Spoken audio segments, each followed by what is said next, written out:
Próximo orador inscrito é o Francisco Alves Dias, que é o primeiro secretário da Associação dos Agentes de Proteção à Infância e Juventude do Estado do Ceará.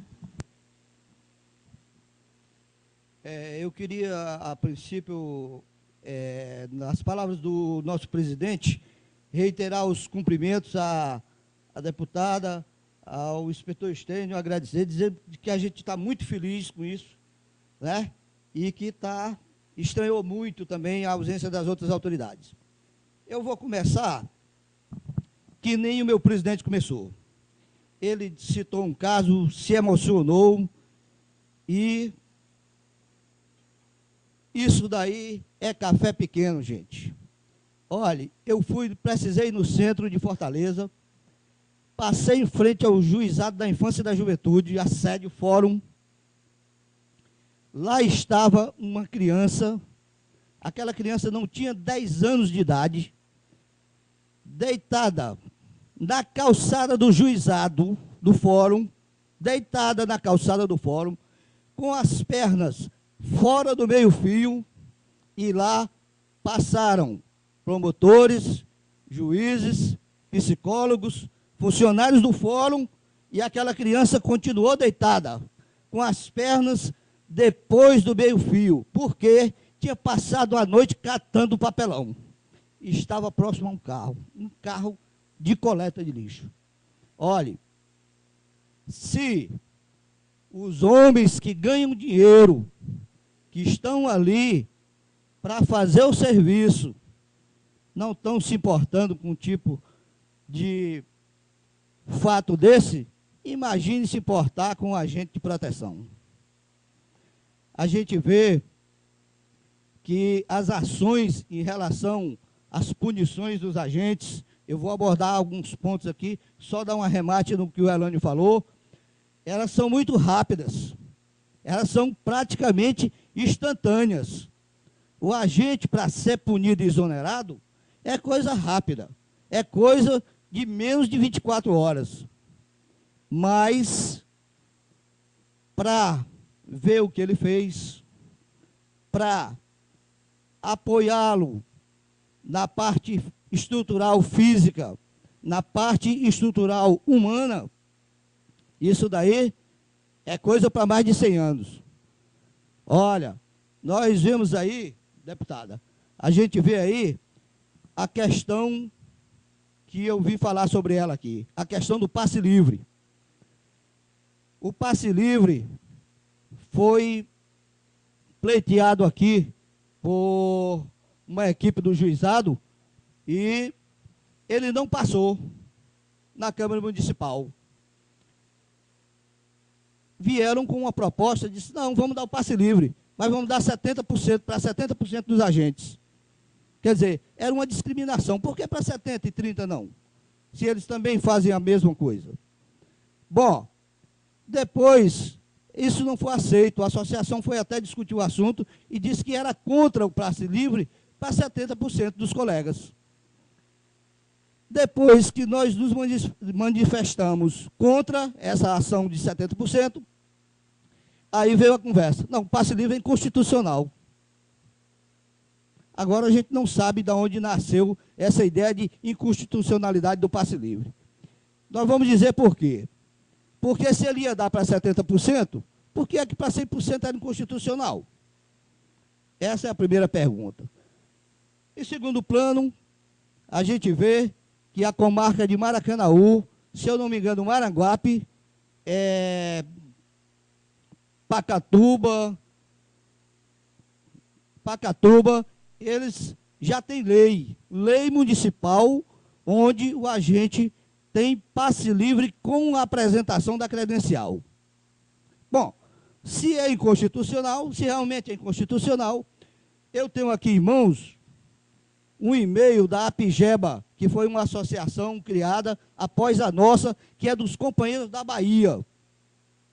E eu, em contato com eles, perguntei, companheiro, me mande alguma coisa sobre o passe livre, porque eu fiquei de falar desse assunto na nossa audiência pública. E o companheiro me mandou o e-mail aqui, está aqui na minha mão aqui, respondendo.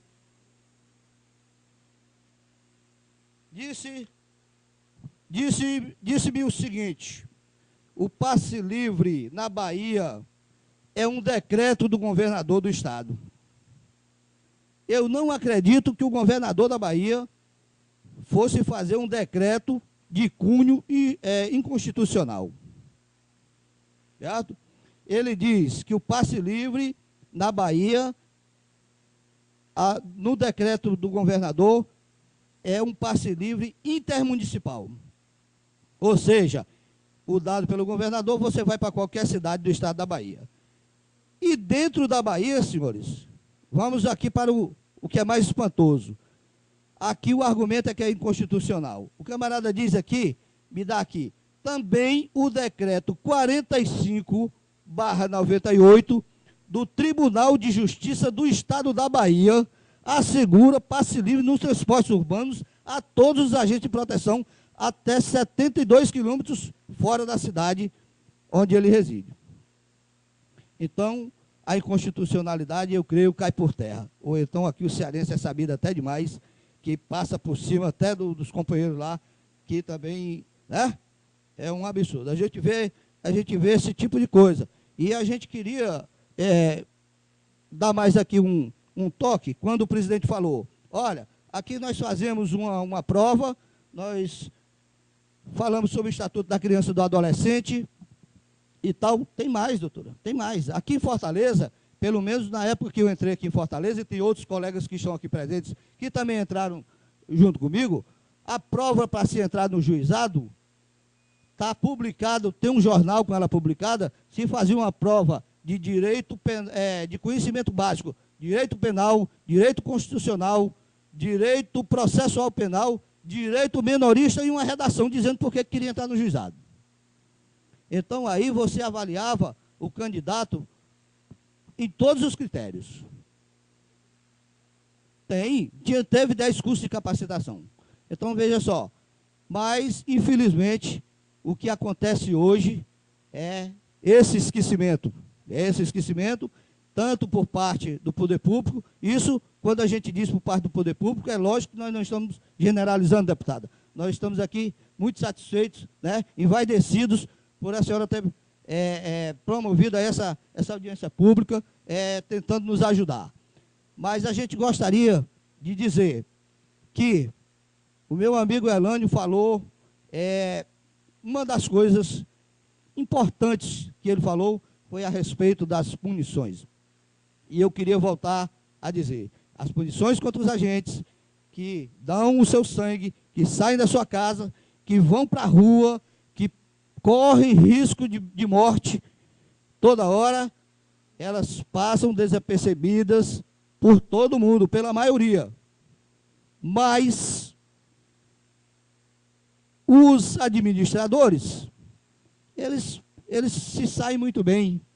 Por exemplo, nós vamos citar um caso específico aqui, que pode até já ter mudado o regimento interno, que infelizmente a gente tem que ir de encontro a isso, que é o caso da nossa cidade de Fortaleza, onde o regimento interno dizia que nada contra o nosso amigo diretor, mas que o diretor que estivesse no juizado, ele seria diretor por 2 anos, prorrogáveis por mais 2 anos. Tem diretor que está com 10, 15 anos no juizado. Mas a gente não vê. A gente vê quando a gente erra. Né? E ele erra não por vontade própria. Ele erra porque o próprio Poder Judiciário não capacita o agente de proteção. A associação ela bate muito nessa tecla. Olha, nós não temos curso de capacitação. Se você abrir a internet numa página onde fala de agente de proteção, é comum você ver. Rio Grande do Norte promove a capacitação dos agentes de proteção. São Paulo promove capacitação dos agentes. Quantas vezes os senhores ou as senhoras já ouviram falar de capacitação aqui no Ceará? Nenhuma, colegas. Infelizmente, é dessa forma. Então, parece que a coisa é dirigida para que o cara não saiba de nada mesmo. Para que o cara seja punido. A verdade é essa. Certo? Infelizmente, nos nossos quadros de agente de proteção, 90% dos agentes de proteção não conhecem nem o regimento interno. Certo? Então, são essas coisinhas pequenas que a gente tem que colocar em pratos limpos e tentar solucionar.